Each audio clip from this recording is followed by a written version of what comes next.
Bonjour, bonsoir les amis, j'espère que vous allez bien, que vous êtes en forme, que vous avez la pêche. Bon, carnage en bourse, carnage sur les cryptos.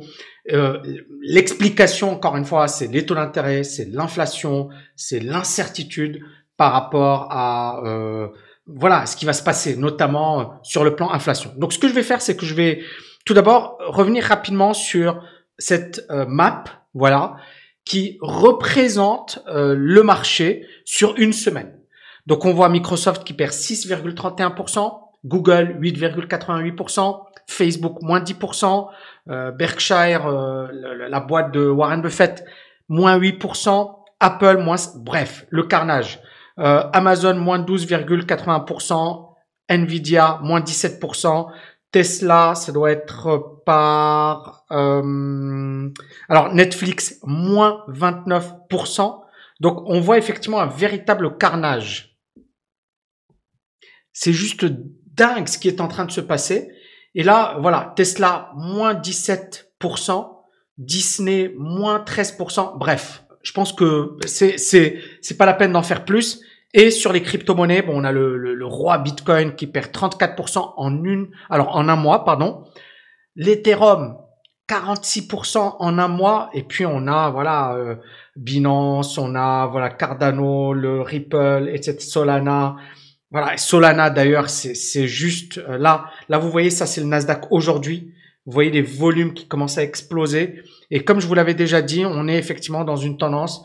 On a cassé la moyenne mobile et on a cassé également la zone de neutralité. Et ça c'est mars 2020. Donc pour la première fois depuis mars 2020, on avait eu ça en 2019, mais pour la première fois, on casse quand même un gros niveau. Et pour moi, ça veut dire une grosse faiblesse du marché. Sur le S&P, on est un petit peu dans le même cas de figure. Alors, le pétrole est un petit peu différent. UK Oil. Le pétrole est un petit peu différent, sachant que le pétrole a bien rebondi pour plusieurs raisons. Mais là, aujourd'hui, on avait un pétrole qui avait ouvert à la hausse et puis là, il corrige. Alors, c'est intéressant. Pourquoi? Parce qu'il y a cet article de comment on appelle ça, Bloomberg, qui dit la chose suivante, qui dit voilà, il y a plus de vendeurs sur le pétrole et on a cassé le niveau des $90. Et vous voyez juste après, juste après cet article, vous voyez, je vais vous le montrer en une heure, ça va vous, voilà, regardez, juste après cet article, donc on a eu effectivement le pétrole qui a grimpé, qui a même dépassé le niveau, ou qui a joué avec les $90. Puis là, regardez, pam, un gros effondrement du pétrole assez rapidement. Alors, qu'est-ce qu'il dit cet article? Très intéressant. Il dit que il y a plus de personnes acheteuses que de personnes vendeuses. Vous voyez ici, money managers hold more than 12 bullish WTI bets for every bearish one. C'est-à-dire qu'effectivement, on a toutes les personnes qui sont longues versus short. Et il y a voilà des analystes, etc., qui disent il y a plus de vendeurs sur ce marché, c'est un marché haussier, c'est un marché puissant, etc., etc. Et la preuve, le marché s'effondre juste après. C'est très intéressant.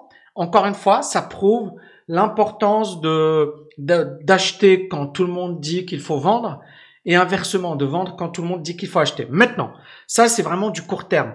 Sur du long terme, qu'est-ce que je pense du pétrole? Je pense qu'on est toujours haussier, mais je pense que si la bourse se casse la figure, clairement il va y avoir une fuite et tous les actifs financiers vont être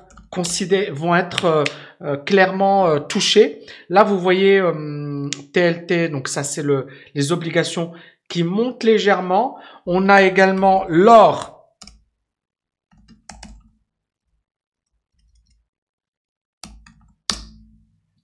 L'or qui fait pas grand-chose. Et en fait, c'est assez incroyable. On est dans un marché qui aujourd'hui est un petit peu aux aguets.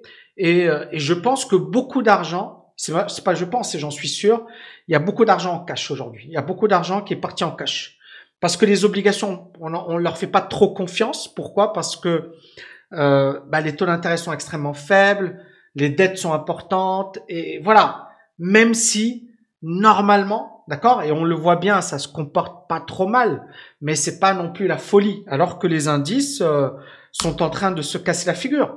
Normalement, quand les indices se cassent la figure, les obligations prennent le relais. Ici, vous voyez, les obligations, c'est bof. Et la raison, elle est très simple, c'est qu'il y a toujours un risque de hausse des taux d'intérêt, il y a toujours l'inflation, le risque d'inflation qui n'est pas écarté, et puis la tendance sur les obligations reste vendeuse. Hein. Vous voyez ici, on est toujours dans une tendance vendeuse, on est toujours en dessous des moyennes mobiles, en dessous de la zone de neutralité sur le RSI. Bref, c'est pas super. Vous voyez ici, on est toujours dans une configuration assez vendeuse. Bref, cette semaine, on aura également pas mal de résultats importants. Apple, ça va être le 27 janvier. Microsoft, Tesla, Johnson & Johnson, Visa, Mastercard, Chevron. D'accord? Donc, c'est quand même des grosses boîtes. Pour le moment, les résultats sont plutôt positifs.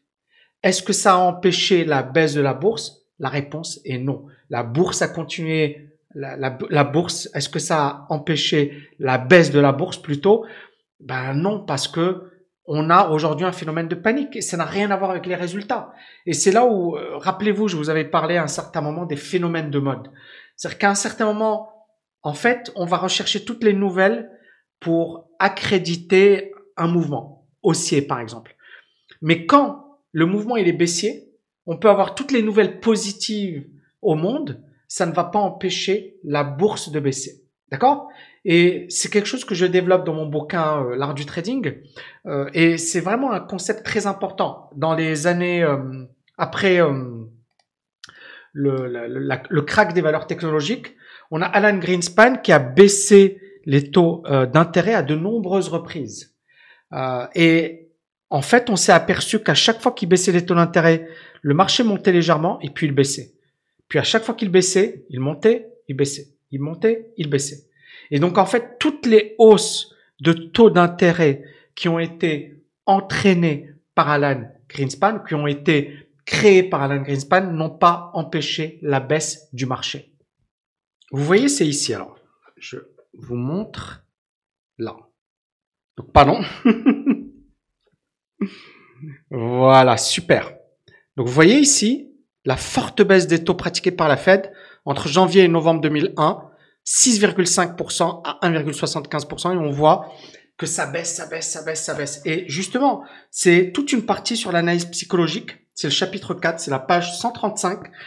Et là, on voit effectivement la Fed qui baisse les taux de 6,5% à 1,75%. Et ça n'a pas empêché le Nasdaq, mais également le S&P de baisser. Et on a eu une forte baisse à cette époque. Hein. Le Nasdaq est passé de 2600 à 800, juste pour info.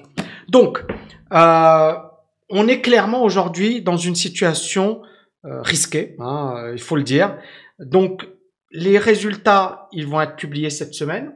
On attend également beaucoup de la Fed, mais une chose est sûre, c'est pas parce qu'on a ces résultats, d'accord, et même si les résultats sont positifs, c'est pas ça qui va empêcher le mouvement puissant. Actuellement, on est en train de vivre effectivement un véritable retournement, et on le voit bien, hein, rien n'arrive à bloquer la baisse. D'accord? Donc on est actuellement dans une phase clairement vendeuse sur le marché. Moi, ça fait quand même un certain temps et c'est mon intuition, hein, quand en décembre j'ai lancé le bootcamp sur les options, je sentais qu'il y avait un truc qui puait. Maintenant, encore une fois, j'avais pas encore la certitude. Pourquoi? Parce qu'il me fallait ces signaux.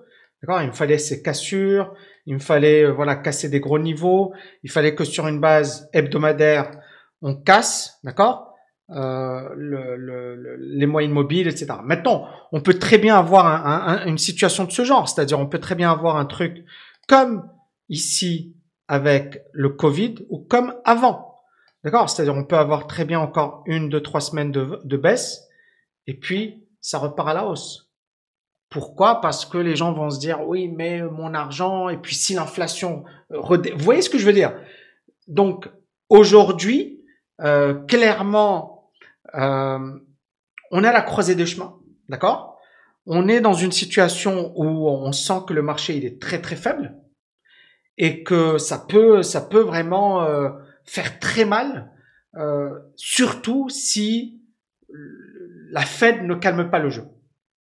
Et la Fed ne va pas calmer le jeu si elle va augmenter les taux d'intérêt, si elle se révèle très agressive.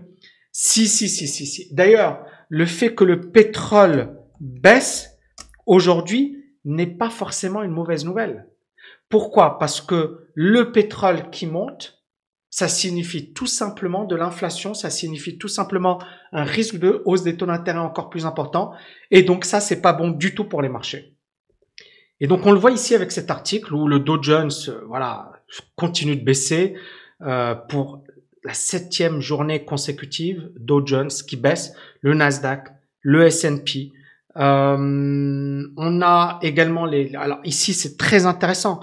Vous voyez ici les résultats. 74% des boîtes ont réalisé des résultats positifs, même si Netflix et Goldman Sachs, mais c'est pas, voilà, 74% des résultats sont positifs.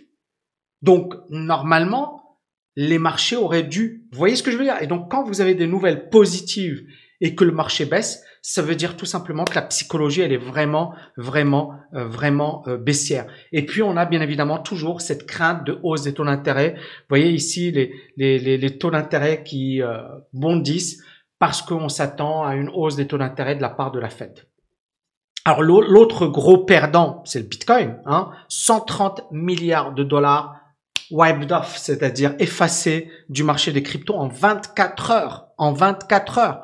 On a également le taux de liquidation qui est record et on voit encore une fois beaucoup de problématiques et sur un plan, voilà, ici je vous ai montré la heatmap, mais quand on va sur le Bitcoin, on voit que on se rapproche dangereusement du niveau des 30 000.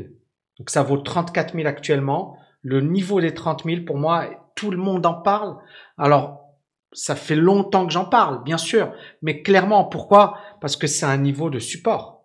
C'est vraiment, ici, vous vous rappelez, là, c'était au mois de mai, d'accord? On est resté sur ce support jusqu'au mois de juillet. Donc quasiment 3 mois, on est resté sur ce support, on l'a cassé légèrement, puis on est reparti à la hausse, on a cassé cette résistance et on voit bien que le Bitcoin, c'est vraiment un énorme range actuellement, beaucoup de portes de saloon et les divergences. Et on a un peu le même phénomène partout ailleurs. L'Ethereum, idem. Et vous voyez, on est sous la moyenne mobile. Le Bitcoin également, d'accord? Donc ça, c'est très intéressant. On a ce que je vais faire ici, c'est que je vais revenir sur, waouh, c'est catastrophique. Alors MSTR, j'en ai parlé, rappelez-vous, ce dimanche, hein, je vous ai fait une vidéo sur Michael Saylor. Regardez, c'est la descente aux enfers le truc. Ça continue. Aujourd'hui, ça perd 11%, 12%. C'est juste le cataclysme, hein, pour maintenant. Encore une fois, 75% depuis les plus hauts. Pour moi, on est rentré dans un marché où les amateurs, ils vont se faire plumer. Pourquoi? Parce que ça va devenir beaucoup plus technique. 2020, 2021, c'était un petit peu beaucoup d'amateurs qui sont rentrés en bourse. Certains ont gagné beaucoup. Certains se sont crus les maîtres du pétrole. Ça rappelle l'avant bulle technologique, l'avant éclatement des bulles technologiques en mars 2000. Avant, tout le monde était champion du monde. 99, tout le monde. Moi, je me souviens, je bossais à l'époque dans une start-up, dans la finance, conseil financier et compagnie. Et j'avais un chasseur de tête. Le chasseur de tête, il venait, il me disait, Tammy, j'ai envie d'investir, je suis super chaud, etc. Et le mec, il était à fond sur la bourse. Et en fait, tout le monde était à fond sur la bourse à l'époque. Et c'est intéressant parce que juste après, on a eu un crack terrible. Mars 2000, beaucoup de particuliers se sont ruinés parce que certains ont vendu leur maison, certains, et donc ils ont tout perdu. Donc sur les cryptos, on est véritablement dans ce cas de figure. Coinbase, regardez, c'est l'hécatombe, hein. Voilà, c'est l'hécatombe. Alors bien sûr, vous allez me dire, ouais, Tammy, on le sait. Bah oui, mais bon, désolé, hein, mais voilà, Shiba, et ça, tout ça, c'est du weekly, les amis, hein. Regardez, Coinbase perd 12,3%. Et depuis les plus hauts, 54%. Et même si on prend le sommet là, ça perd 61%. Robinhood, c'est catastrophique. Alors, est-ce on peut acheter? Rappelez-vous ce que je vous ai dit la semaine dernière. Il y a quelqu'un, on n'essaie pas de rattraper un couteau qui tombe. La preuve, Robinhood, les gars, ils se disaient à 18, c'est une opportunité. D'accord? À 18, c'est une opportunité. C'était en décembre. Là, depuis décembre, ça a perdu 40%. Ça vaut 11,50. Donc, ça peut tomber à 5, ça peut tomber à... Mais le plus important, ce que vous devez comprendre, c'est que tant que ça se casse la figure, soit t'achètes et tu pries. D'accord? Tu pries et tu te dis, j'espère que j'ai un bon timing. Super. Soit tu fous rien, mais encore une fois, chacun son truc. Chacun son truc. D'accord? Moi, c'est mon approche. Vous pouvez être d'accord, vous pouvez ne pas la partager. Je m'en fiche. Je m'en fiche. D'accord? Mais après, assumez vos responsabilités. Moi, comment je fais? Généralement, j'attends que ça se casse bien la figure et j'attends, voilà, que ça se tasse bien avant de trouver des points d'entrée. Parce qu'il va y avoir, là c'est le cauchemar pour beaucoup d'investisseurs. C'est juste l'hécatombe. Hein. Je sais pas combien de gens se sont ruinés là. Hein. Et ça me fait pas plaisir, ça me fait pas rire, ça me fait pas sourire, d'accord? Parce que je sais que c'est dramatique ce qui est en train de se passer. Maintenant, ça c'est voilà le constat. Maintenant, un investisseur, ces périodes, et je sais qu'il va y avoir 2-3 personnes, il y avait un YouTuber, le gars il a dit ouais, il profite de la crise. Non, mais c'est clairement pour des investisseurs, c'est une aubaine. C'est-à-dire acheter du Robinhood, alors que c'est juste incroyable. Ça valait 85, là ça vaut 11. C'est juste fou. C'est juste, c'est la même boîte, hein. C'est la même boîte. Ça vaut 11,50 aujourd'hui. Donc, ce titre, il peut encore se casser la figure. Donc, est-ce que tu veux l'acheter à 11,50 ou à 5 ou à 3?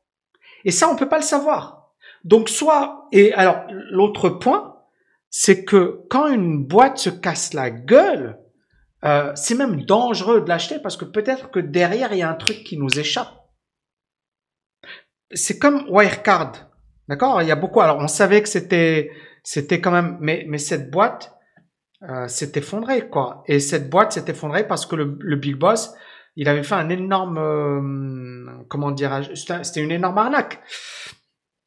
Mais est-ce que, vous voyez, cette action, elle valait 190. Là, ça vaut 0,040. C'est bon, hein. La boîte, elle est finie, quoi. Elle est capote. Mais c'est terrible. D'ailleurs, voilà. C'est terrible. C'est terrible pour un investisseur de se dire, voilà, j'ai acheté un truc, là, maintenant, ça vaut plus rien. Donc, c'est ça. Et les gens qui étaient là, ils se disaient, waouh, c'est une bonne opportunité. Waouh, ça vaut pas cher. Mais non, ça continue de... Et donc, le risque, il est là. C'est la patience. Ça veut dire quoi? C'est une vertu, la patience, en investissement. C'est-à-dire qu'on va peut-être rater le début d'un mouvement aussi.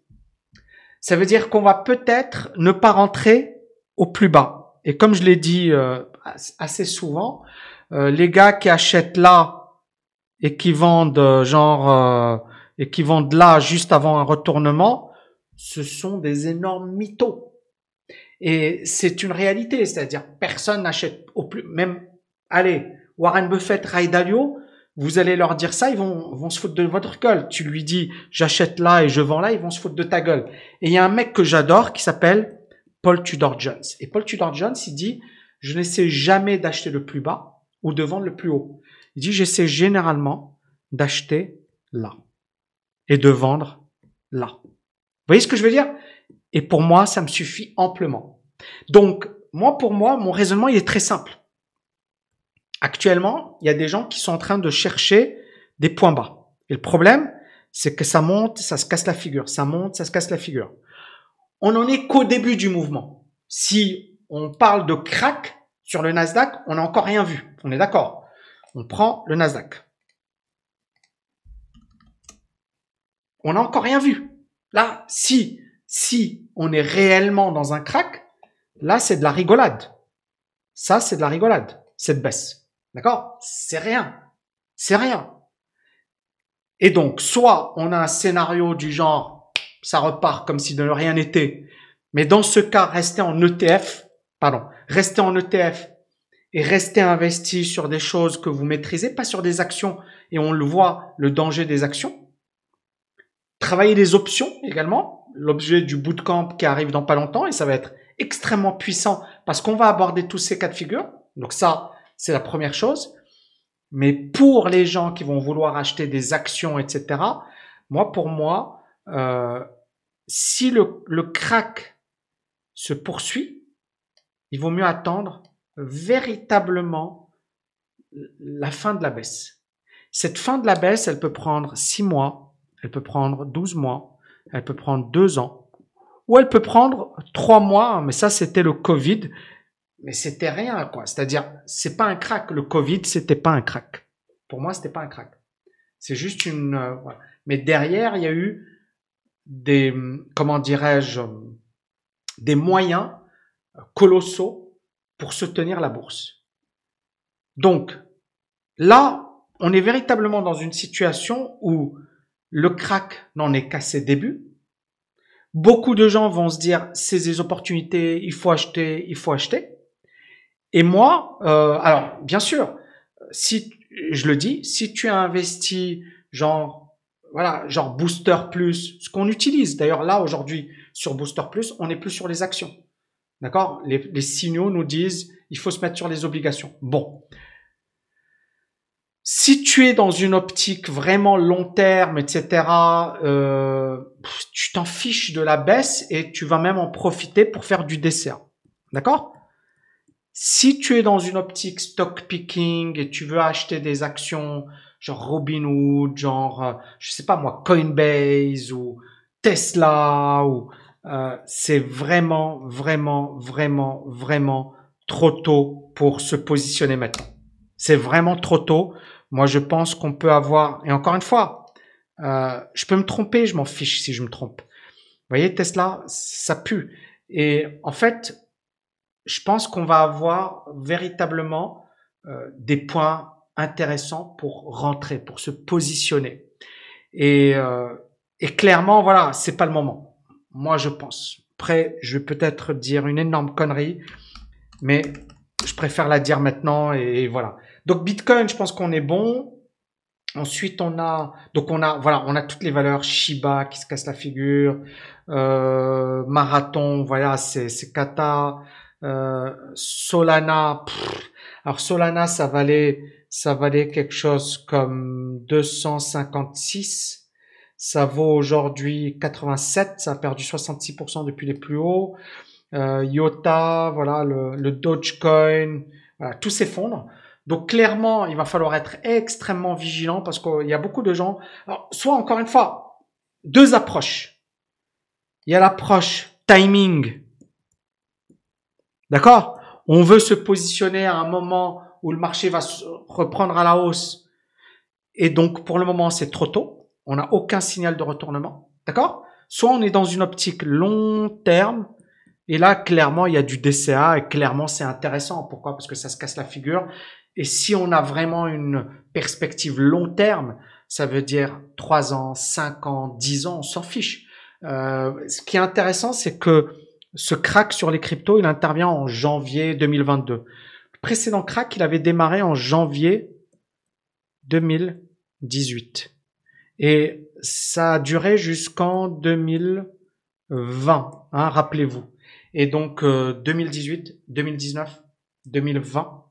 Et c'est en 2020, donc 2 ans et demi avant d'avoir la reprise des cryptos. Donc on peut avoir un truc où ça va durer très très longtemps.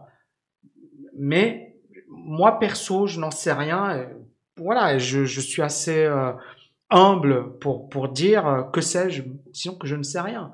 Et c'est tout d'abord sur les marchés, il faut avoir cette notion d'humilité, de se dire qu'en fait tout est possible. Une fois que tu as ça en tête, quelles sont les meilleures stratégies dans le cas actuel? Point. Et le bootcamp sur les options, il va démarrer le vendredi 28 et ça va être génial parce que pourquoi ça va être génial? Parce que c'est une période qui est extrêmement délicate.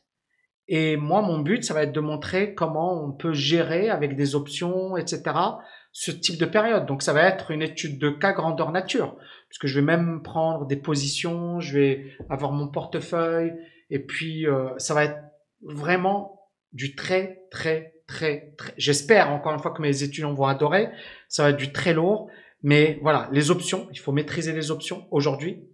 Il faut être patient, d'accord? Si vous êtes sur du très long terme, du DCA.